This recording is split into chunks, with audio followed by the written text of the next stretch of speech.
BSP का पक्ष रखते हैं और कुछ देर में मेरे साथ मेरे वरिष्ठ सहयोगी राजीव रंजन भी होंगे।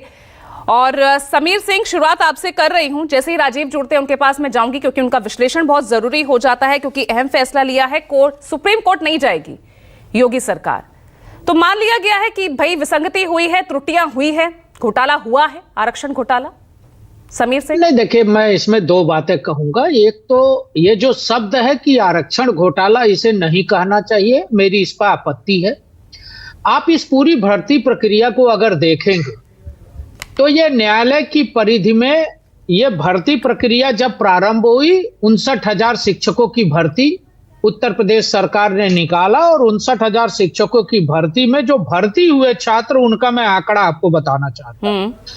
सामान्य सीटों में जो भर्ती हुई उसमें 34,589 छात्र भर्ती हुए। ठीक है। ओबीसी में 18,598 छात्र भर्ती हुए। एससी कैटेगरी में 14,459 छात्र भर्ती हुए और एसटी कैटेगरी में 1,354 छात्र भर्ती हुए। अब इसमें जो सामान्य कैटेगरी के 34,589 छात्र भर्ती हुए, इसमें 12,636 ऐसे छात्र हैं जो ओबीसी कैटेगरी में आते हैं, वो भी सामान्य कैटेगरी में भर्ती हुए। सामान्य कैटेगरी में मात्र जो 34,000 हुई उसमें ओबीसी के 12,000 और एससी कैटेगरी के भी 1,637 छात्र आए। इन भर्तियों के बाद एक छात्रों का समूह दिल्ली के अंदर, जो पिछड़ा आयोग माननीय नरेंद्र मोदी जी ने पिछड़ों के सुनवाई के लिए संवैधानिक दर्जा दिया था, उस पिछड़े आयोग में उन्होंने अपनी अपील की। उस अपील के माध्यम से उन्होंने नियुक्तियों में कुछ विसंगतियों की बात कही। उस आयोग ने सुनवाई किया और उस आयोग ने राज्य सरकार को रिकमेंड किया कि आप इस पर इन विसंगतियों के बारे में समाधान करिए। राज्य सरकार ने उसके समाधान का रास्ता निकाला और जो विसंगतियां थी उसको दूर करते हुए 13/5/2020 को 6,900 और भर्तियां करने की बात सूची निकाली। लेकिन जनवरी के महीने में विधानसभा का चुनाव घोषित हो जाने के नाते वो भर्तियां पूर्ण नहीं हो पाई। ये तो बात अब पूरा देश जान चुका है क्या क्रोनोलॉजी रही है जब से भर्तियां निकली, उसके बाद कैसे क्या कुछ विसंगतियां हुई है, कैसे राष्ट्रीय पिछड़ा आयोग ने रिपोर्ट सौंपी है, आपके शिक्षा बेसिक अधिकारियों ने पहले उस रिपोर्ट को मानने से इनकार कर दिया था, उसके बाद फिर जांच बिठाई गई है, 5 सदस्यीय कमेटी का गठन किया गया, उसके बाद फिर ये मामला पहुंचा।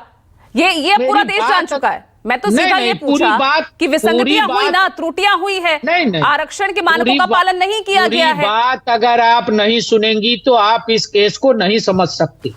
ये मीडिया ट्रायल का केस नहीं है। देखिए, जिन सूची को हमने 6,900 बच्चों को नियुक्ति पत्र दिया, उसके खिलाफ कुछ लोग न्यायालय गए, सरकार भी न्यायालय गई। न्यायालय ने उन सूचियों को उस सूची को 6,900 को निरस्त कर दिया। फिर सरकार डबल बेंच में गई। सरकार के डबल बेंच में जाने के बाद जो फैसला पिछले दिनों आया कि न्यायालय डबल बेंच ने कहा कि नहीं, आप फिर से सूची को रिव्यू करिए और फिर से नए सिरे से सूची को बना के जारी करिए। अब मैं पूछना चाहता हूं, इसमें आरक्षण का भ्रष्टाचार और घोटाला कहां हुआ? हमने पारदर्शी तरीके से उत्तर प्रदेश के अंदर पारदर्शी जो आपने आंकड़े दिए ना सदन में, यही आंकड़े पेश किए गए थे, जो 27% ओबीसी को आरक्षण मिलना था वो सिर्फ 3.86% रह गया। नहीं, कैसे जो एससी को आरक्षण 21%, SC/ST को मिलना था वो कितना रह गया? सिर्फ 16.25%। कैसे हुआ 3.8%? ये किसने आपको बता दिया कि 3.8%? कैसे नहीं हुआ, आप ये हमें बता दीजिए। फिर क्यों 19,000 पदों को लेकर यहां पर क्यों आरोप लग रहे हैं आरक्षण का पालन नहीं हुआ? अगर सब कुछ सही था तो जाइए आप सुप्रीम कोर्ट में फिर चुनौती दीजिए। नहीं, देखिए, हम सुप्रीम कोर्ट और हाई कोर्ट का चक्कर सरकार नहीं काटने के लिए बनी है। सरकार जनता के हित के लिए बनी है।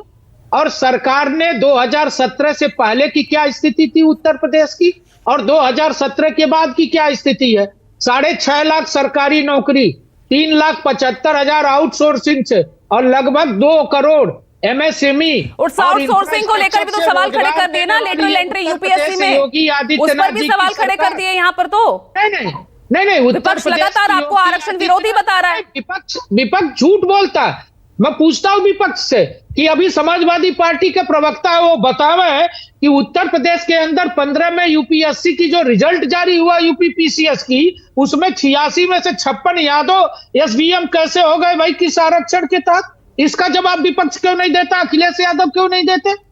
हमने उत्तर प्रदेश के अंदर 6.5 लाख सरकारी नौकरी पारदर्शी तरीके से किया है, बिना भ्रष्टाचार। आप मुझे इस लिस्ट का बताइए, आप मुझे इस लिस्ट का बताइए जिस सूची को पूरी तरह से रद्द किया, क्या गड़बड़ी थी? फिर क्यों रद्द करनी पड़ी? क्यों सुप्रीम कोर्ट को यह आदेश देना पड़ा? क्यों इलाहाबाद हाई कोर्ट का यह आदेश आया? माफ कीजिएगा। देखिए, न्यायालय का जो निर्णय है, माननीय मुख्यमंत्री जी ने कल अधिकारियों के साथ बैठक किया और उन्होंने कहा है कि इसका परीक्षण करिए, अगर कहीं त्रुटि हुई है तो उसमें सुधार करते हुए किसी भी छात्र का नुकसान नहीं होगा।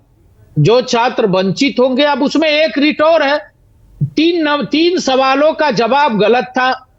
3 सवालों के जवाब में जो लड़के 1 नंबर से वंचित रह रहे हैं, आपको पिछले 4-4.5 साल से तो याद नहीं आई? 2021 से ये तमाम जो एससी एसटी जो दलित और जो पिछड़े छात्र लगातार सड़कों पर प्रदर्शन कर रहे थे, कभी सीएम आवास के बाहर, कभी कहीं, उनका दर्द आपको तब नहीं दिखा ना? नौकरी नहीं देते, हमें याद है। अगर हम याद नहीं होता तो 6.5 लाख सरकारी नौकरी नहीं देते। उत्तर प्रदेश के इतिहास में 52 में उत्तर प्रदेश बना, आज तक किसी सरकार ने 6.5 लाख। अरे तो लेकिन जिन 69,000 को आपने नौकरी दी, अब उनकी नौकरी पर तो सवाल उठ गए ना। योगी आदित्यनाथ जी की सरकार ने इतिहास बनाया। अरे जरा उनसे भी सवाल पूछ लीजिए जो सवाल कर रहे हैं वो, उसकी आप टेंशन मत लीजिए, उसके लिए आप निश्चिंत रहिए। मेरे साथ पूरा पैनल है, उनको भी मैं बिल्कुल करूंगी ये तमाम सवाल। इस नियुक्तियों की सीबीआई जांच की, सुप्रीम कोर्ट ने 4 आयोगों को भंग किया, उनसे भी तो सवाल पूछिए कि जो सवाल आप खड़ा कर रहे हो फर्जी सवालों के आधार पर आप कब तक टिकोगे? लेकिन जो सवाल अब आपकी सरकार पर उठ रहे हैं, आपके रहते हुए जो उठ रहे हैं, उनका तो जवाब देंगे ना? उसके लिए तो जवाबदेही आप ही की बनेगी। बिल्कुल जवाब देंगे, दे भी रहे हैं। माननीय मुख्यमंत्री योगी आदित्यनाथ जी ने कल अधिकारियों कहां आप दे रहे हैं? जो सदन में सुरेश खन्ना ने आंकड़े पेश किए वो वहीं आप मेरे सामने रख रहे हैं, आप उनको सही ठहरा रहे हैं। देखिए, वो आंकड़े गलत नहीं है, वो आंकड़े गलत नहीं है। हम पारदर्शी तरीके से फिर से इन नियुक्तियों की जो पद्धति को हाई कोर्ट ने कहा है, डबल बेंच ने, कि आप इसको फिर से नए सिरे से सूची बनाइए। हम सूची बनाएंगे। जो बच्चे 1 नंबर से भी प्रश्नों की गलती से रह गए हैं या जो जिन बच्चों को लाभ नहीं मिला है, हम उन सबको लाभ देंगे, किसी को भी वंचित नहीं करेंगे। सरकार सबके साथ, सबके विश्वास के नारे के साथ खड़ी है और भारतीय जनता पार्टी की सरकार ने, योगी आदित्यनाथ जी ने उत्तर प्रदेश में नौकरी देने का रिकॉर्ड कायम किया। 6.5 लाख सरकारी नौकरी। अब पूछिएगा समाजवादी पार्टी से कि उनकी सरकार में 2012 से 17 में कितनी सरकारी नौकरियां मिली? 60,000 हम पुलिस की भर्ती फिर करने जा रहे हैं। वो मैं उनसे पूछूंगी, वो आप उसके लिए निश्चिंत रहिए ना। आप ये बताइए ना कि जिनकी नौकरी के भविष्य, जिनकी नौकरी पर अब खतरा आ गया है, खतरा मंडरा रहा है, अब उनका क्या होगा? कैसे एडजस्ट करेंगे? आप तो कह रहे किसी अभ्यर्थी के साथ अन्याय नहीं होगा, नई लिस्ट जारी करेंगे, कितनों की नौकरी जाएगी? नहीं, किसी की नौकरी पर खतरा नहीं। जो लोग नौकरी कर रहे हैं वो करेंगे। अच्छा। और जो वंचित होंगे, जिनके साथ अगर कहीं अन्याय हुआ होगा, तो हम उनको समाहित करेंगे और हम सबको पारदर्शी तरीके से न्याय देंगे। ये न्याय की सरकार है, ये भ्रष्टाचारियों की सरकार नहीं है। ये सरकार योगी आदित्यनाथ जी की है, जो निरंतर कभी तस्वीर, कभी पेपर लीक को लेकर छात्र सड़क पर होते हैं। अब उनके साथ अब उनका हक मारा गया है, आरक्षण के मानकों का पालन नहीं किया गया है, तो वो पिछले 4-4.5 साल से सड़कों पर है। 640 दिन का ये आंदोलन इतना लंबा चला। नहीं, देखिए, 4.5 साल से कोई सड़क पर नहीं है, सब लोग नौकरी कर रहे हैं। 6,800 जो बाद में सूची को संशोधित किया गया था, जिसको हाई कोर्ट ने निरस्त किया था, और सरकार उस सूची के लिए, वो पिछड़ों की नियुक्ति थी, सरकार उस सूची के लिए हाई कोर्ट की डबल बेंच में 19,000 में भी सिर्फ 6,800 ही नजर आए ना, बाकी तो फिर भी वंचित ही रहते। नहीं, वो 6,800 अलग है। मैं यही तो आपको समझाने का प्रयास कर रहा हूं कि वो 6,800 अलग है। 31,288 नियुक्तियां हुई पिछड़े समाज की। आप मेरी बात को समझ नहीं पा रही हो। सामान्य वर्ग में 12,630 लोगों की नियुक्तियां हुई। आप इस चीज को समझो कुल नियुक्तियां 31,288 हुई।